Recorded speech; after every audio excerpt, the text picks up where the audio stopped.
On est les léopards, on est les babouloukos sont la famille des léopards. Donc c'est ça notre animal totem. Quand nous on est, on nous couche sur la peau d'un léopard. Parce que dans les temps anciens, quand nos ancêtres mouraient, ils se transformaient en léopard, ils couraient dans la forêt. Et c'est comme ça que nous, on a même des cris. Quand j'attends un léopard parler, je peux parler avec lui, je peux lui dire quelque chose et il ne peut pas me dévorer moi. Et même si le léopard a attrapé un animal, et si j'ai faim, je peux lui dire de me laisser une partie. Quand nous, on passe nuit dans la forêt, où il y a d'autres animaux féroces, et s'il y a les léopards, on peut parler et le léopard va passer toute sa nuit en train de tourner autour de là où nous sommes pour nous sécuriser.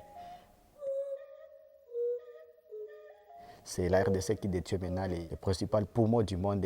Mais cette biodiversité a été préservée grâce aux pratiques et savoirs des peuples autochtones depuis des millénaires. Parce que nous, on était toujours là, on a habité les centres de l'Afrique et le bassin du Congo principalement. Mais on change de nom par rapport au milieu où nous sommes. Il y a les Batois, les Baka, mais en général, nous sommes tous des pygmées. Avec la venue des colonisateurs, ils ont commencé les histoires de conservation. Et c'est comme ça que ma communauté a été affectée avec la création du parc national de Kahuzi-Biega. Et il y avait des villages qui ont été brûlés, des femmes qui étaient violées, tous les hommes qui voulaient résister ont été massacrés. Il n'y avait aucune mesure de compensation ou d'indemnisation qui était prévue. On nous a abandonnés à notre triste sort. Et c'est comme ça que nous survivons jusqu'à l'ère actuelle. Et après quelques années, le parc a passé des niveaux. C'était devenu un patrimoine mondial de l'UNESCO. Et ça a encore renforcé sa conservation. Mais malheureusement, on a perdu tout. Notre moyen de subsistance, nos ressources, on n'a plus accès. Nos sites sacrés sont là, là où on faisait nos prières et tout, mais on n'a pas le droit d'y aller.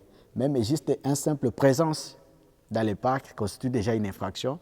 Et si on vous attrape, vous êtes arrêté, torturé, mais dans la plupart des cas, vous êtes tué par les gardes des parcs s'ils vous trouvent là-bas.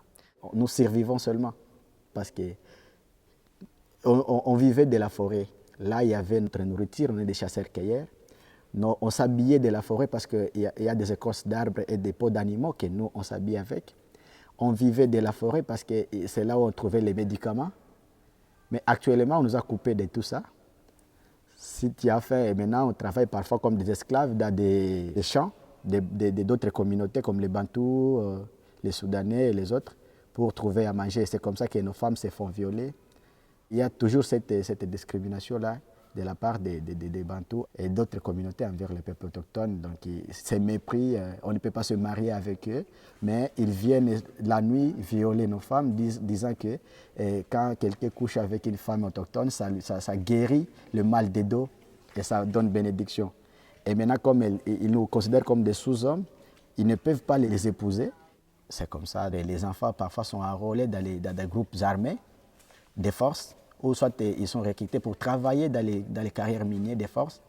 Tous les parcs qui ont été créés en RDC, c'est pareil.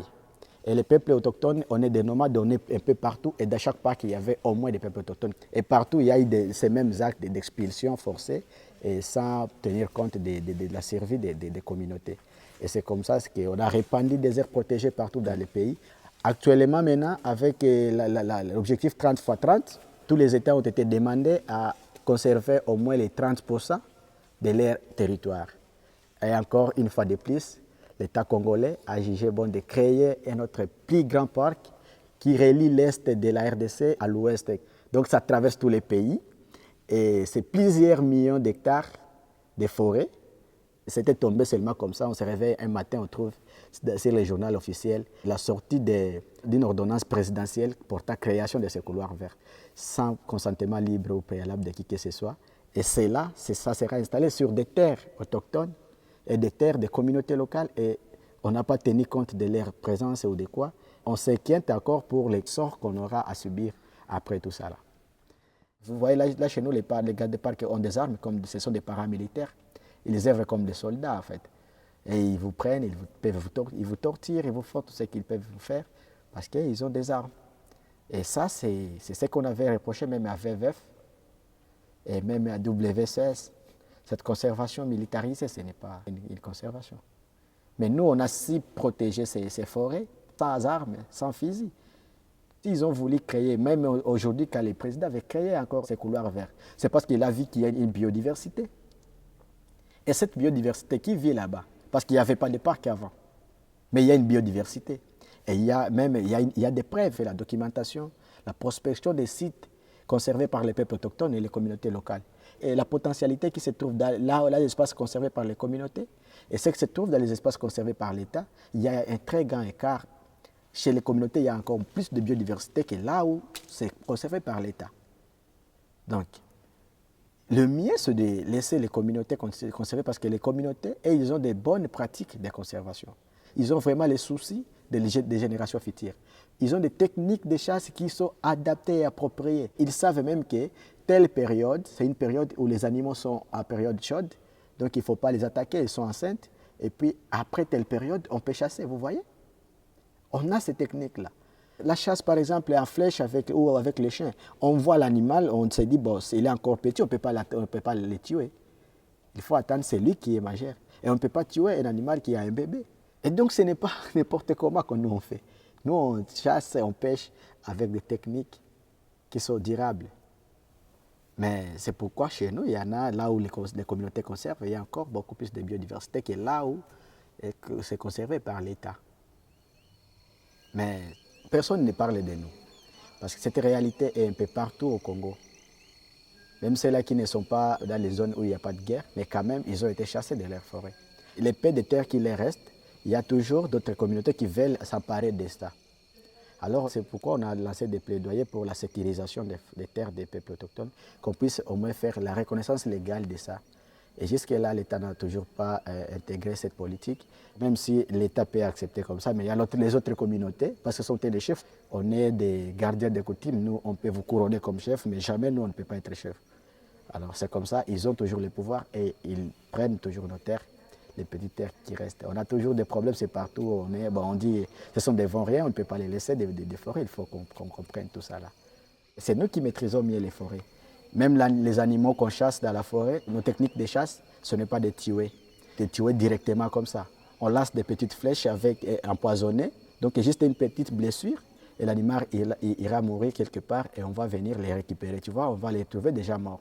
Ou soit on met des pièges, on va trouver l'animal capturé et il sera déjà mort. On n'a pas ce cœur-là de nous venger. Et malgré tout ce qu'on a subi comme torture de la part d'autres communautés, même jusqu'à aujourd'hui, on ne s'est jamais rebellé. Voilà pourquoi on reste encore esclave et marginalisé. On est à la merci des groupes rebelles, on est à la merci de l'État, on est à la merci des communautés. Donc on est un peu isolé à nous-mêmes, oublié dans tout et pour tout. Ce qu'on a jugé, c'est de faire écouter notre voix. Et peut-être nos larmes, nos cris pourront atteindre les hauts et pour que demain ou après-demain, les générations futures puissent un peu vivre en paix. Déjà, comme je suis là, c'est un miracle. Parce que j'ai vécu une enfance très difficile. Manger, c'était un problème. Même me promener, c'était des balles, des guerres chaque fois. Et là où je suis né, je me rappelle, j'avais 4 ans, j'avais quitté le village en marchant sur des cadavres parce qu'il y avait eu un grand massacre. La mort, nous, on marche avec à côté.